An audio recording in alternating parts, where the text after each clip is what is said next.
Assalamu alaikum. In the name of Allah, who came to us in the person of a man. That man's name is Master Fard Muhammad. And in the name of the most honorable Elijah Muhammad, that black man from Georgia, who when he saw this man, he knew what he was looking at. He saw God in person. As it says in the streets, it takes one to know one. And in the name of the Honorable Minister Louis Farrakhan, the best student of the Honorable Elijah Muhammad, and my boss, I'd like to greet you in the greetings of peace of Assalamu alaikum. Ramadan Mubarak. We are right at the last 10 days or so of Ramadan, and it's been a struggle for me.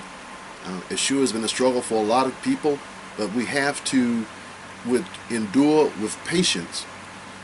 And this brings me to the subject that I want to deal with today, is the patience that we have to go through a process that we are in, that we don't even know what that process is, nor the end result many times. In other words, I joined the Nation of Islam in 1971 for the express purpose of seeing the plane that Master Fard Muhammad has, the Honorable Elijah Muhammad taught us of, to come and destroy America and to take us out and put us in the Holy Land. This was why I joined.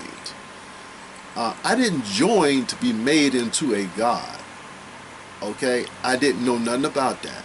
I joined because I hated what white people had done to black people. I couldn't kill them. I couldn't kill enough of them. So here was the Honorable Elijah Muhammad said that his God has a plane that can defeat this devil. All praise is due to Allah. So I joined the nation, and gung-ho, Mr. Muslim. And then the Honorable Elijah Muhammad left us, and the Nation of Islam was destroyed, taken down by his son. And I was lost. I said, okay, well, I just go back, to school, get my master's and my PhD, and teach at a black college. That would be my, gift back to my people. That's the best I can do. But then here comes the Honorable Minister Louis Farrakhan reestablishing the Nation of Islam. And I didn't get along with that for a minute. I didn't just jump back into it when I first heard about him reestablishing the nation. As a matter of fact, I wouldn't even listen to him. I would read the final call, but I would not listen to him because I joined in 71 in New York City under his voice, and I did not want that beautiful voice to capture me. I wanted to see what was up, and then I ran into a couple things that made me see who he was, in my opinion, and I said, okay, I'm going to join this man right here, because he's definitely works for the Messiah, if he's not the Messiah himself. He's on time. I see who he is, so I'll come back and follow him and help him the best that I can. So now here I'm at Muhammad Farms, and I thought all I had to do was just the farm, just go out here and bust my behind and do the best I could to feed our people. And then I find out that many of our people don't even cook no more. I said, oh my God. So now I got to teach them the importance of cooking, so I can grow food for them, because right now they eat it for McDuff, Murder King, and Kentucky Fried, and it's hard dealing with our people. And the subject today is carrying dead weight, mixed gods. Now, when you're lifting weights, dead weight, you're trying to build your muscles up, and you have a model in your mind, and you see somebody who's well built, and you say, oh, I want to look like that. Okay. But when you're trying to resurrect our people, as your duty to do that, they like dead weight, man, and you're trying to pick them up out the grave and let them be getting heavier, and you look around, they grab it hold to a root, okay, and pulling you down with them. And you get frustrated, man. I had one of my cousins told me straight up, man. He said, white man's a devil, right? I said, yeah. He said, well, he had 6,000 years of rule, right? I said, yes, sir. He said, well, when y'all win, you come and get me so I can get my condo. What? And I remember I was down selling collard greens. My farm advisor, who was from down here, was in first resurrection with this farm, very farm. He became my advisor when I became the manager. He said, look, you trying to grow all this other stuff, man. These people down here, they eat collard greens, man. You need to grow collard. I grew collard greens, nice collard greens. Took it down to Albany, Georgia, set up on the corner, no suit and tie. What, you Muslim? I said, yeah. Well, why are you selling collard greens? Y'all don't eat collard greens. What? How y'all know? So our people are playing us, man. They got the internet now. Okay, they know our teachings, but they have chosen not to because they don't believe as we believe in Master Fard Muhammad.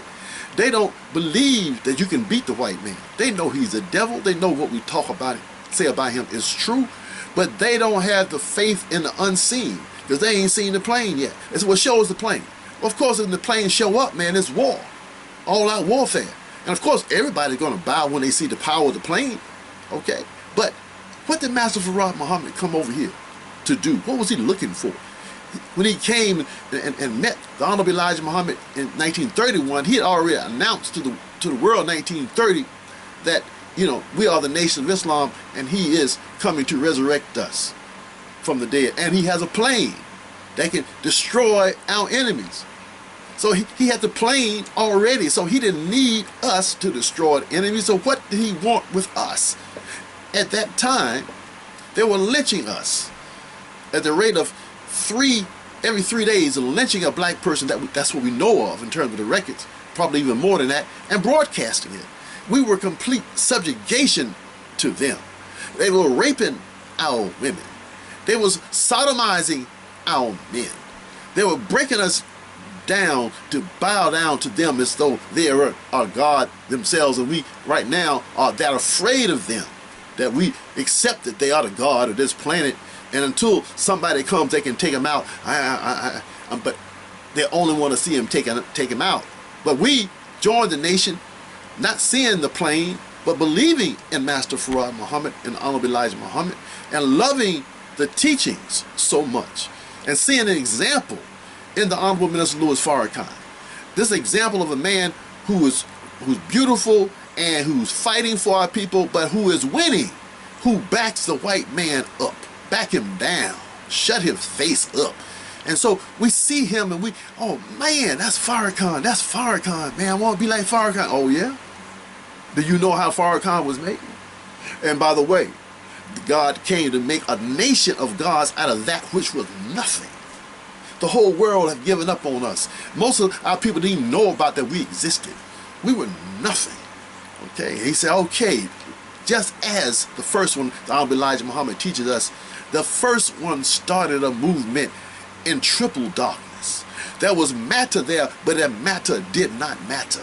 It had weight, but it had no direction, no aim and purpose. And then that first one decided that he was going to make himself up out of the darkness, and eventually he turned on the lights to see what else was in the darkness, and been putting lights out, pushing stuff back. And here we are. Any little trouble we get, we want to pull the covers over our head, get scared, man. But we come from the Creator. We're his children, the children of God, and we're going to have to be like him because that's what he wants. So here he comes to America in person, seeking the one who would understand, one who would know who he was. He's looking for his uncle, the brother of his father, who made him to come and get us. He just needed one. And when he found that one, oh, there was a love there between the Honorable Elijah Muhammad and Master Fard Muhammad. And Master Fard Muhammad taught him 3.5 years and made him up to become like himself. And the Honorable Elijah Muhammad didn't even know what he was being made into. He was just wanting to help Master Fard Muhammad to save his people. How much love he had for his people. Wow, but that love was the key for the fire to keep him going for the process in which Master Fard Muhammad was putting him in. So Master Fard Muhammad left in 1934. The Honorable Elijah Muhammad said, don't leave, don't leave. He said, no, you don't need me no more. He said, I do need you. But Master Fard Muhammad had to go. Now let me explain something to you. Now I'm a farmer, right? And when you go and plow a field and you plant a seed in the ground, you know it's going to take maybe 7, 8, 9 days to germinate. You can't come unearthing it to look at it every day to see how it's doing, because every time you unearth it, you are replanting it. you throwing the time frame off. So you got to leave it there. So Master Fard Muhammad, praise be to Allah, he knew what he was looking for, what he was building. Master farmer, how do you make a nation of gods? How do you take a people who 400 years haven't had their own country, now you're going to make them into gods? How are you going to do that? Man, I don't know. But let's look at what happened. So he left the Honorable Elijah Muhammad by himself. And Honorable Elijah Muhammad, over time, ran around the country from his enemies that are trying to kill him. Okay? He could have turned on his enemies and killed the enemy, but no. He ran from his black enemies that are trying to kill him. And everywhere he went, he taught the teachings that Master Fard Muhammad taught him. And he raised up temples all across the country. And here comes the gift for him in 1955, the end of the 400 years, the Honorable Minister Louis Farrakhan. And Minister Louis Farrakhan, he was looking for the Messiah. He thought it was Marcus Garvey, but he was too late. Marcus Garvey was dead, and so Minister Farrakhan was looking, and he ran into the Honorable Elijah Muhammad, and he realized, this is the one, this is the Messiah, the Savior for my people. I will help him. And then he gave his life up to the Honorable Elijah Muhammad, and there was a love affair there, not from below, but from above. And so then the Honorable Elijah Muhammad left, and Mr. Farrakhan didn't know what to do, except he saw them trying to destroy the legacy of the Honorable Elijah Muhammad, right out of history. But his love was so great for God, Allah, and for the Honorable Elijah Muhammad, his teacher, that he said, no, I will rebuild the Nation of Islam. And he rebuilt it not even knowing whether the Honorable Elijah Muhammad was alive or not. And he said, I'll do it anyway.